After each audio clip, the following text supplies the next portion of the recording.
Frederick by Leo Lionni. Frederick. All along the meadow, where the cows grazed and the horses ran, there was an old stone wall. In that wall, not far from the barn and the granary, a chatty family of field mice had their home. But the farmers had moved away, the barn was abandoned, and the granary stood empty. And since winter was not far off, the little mice began to gather corn and nuts and wheat and straw.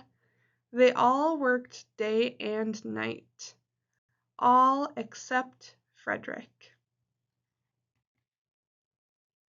"Frederick, why don't you work?" they asked. "I do work," said Frederick. "I gather sun rays for the cold, dark winter days." And when they saw Frederick sitting there staring at the meadow, they said, "And now, Frederick?" "I gather colors," answered Frederick simply, "for winter is gray." And once Frederick seemed half asleep. "Are you dreaming, Frederick?" they asked reproachfully. But Frederick said, "Oh no, I am gathering words, for the winter days are long and many, and we'll run out of things to say." The winter days came, and when the first snow fell, the 5 little field mice took to their hideout in the stones. In the beginning there was lots to eat, and the mice told stories of foolish fox and silly cats. They were a happy family. But little by little they had nibbled most of the nuts and berries, the straw was gone, and the corn was only a memory.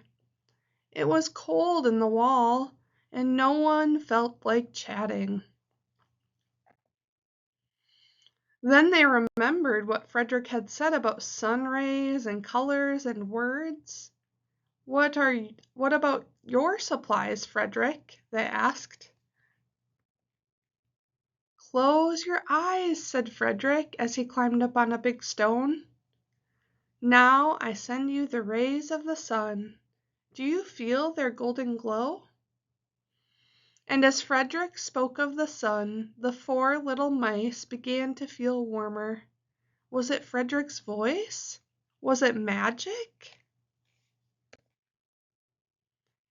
"And how about the colors, Frederick?" they asked anxiously. "Close your eyes again," Frederick said. And when he told them of the blue periwinkles, the red poppies and the yellow wheat, and the green leaves of the berry bush, they saw the colors as clearly as if they had been painted in their minds. "And the words, Frederick?" Frederick cleared his throat, waited a moment, and then, as if from a stage, he said, "Who scatters snowflakes? Who melts the ice? Who spoils the weather?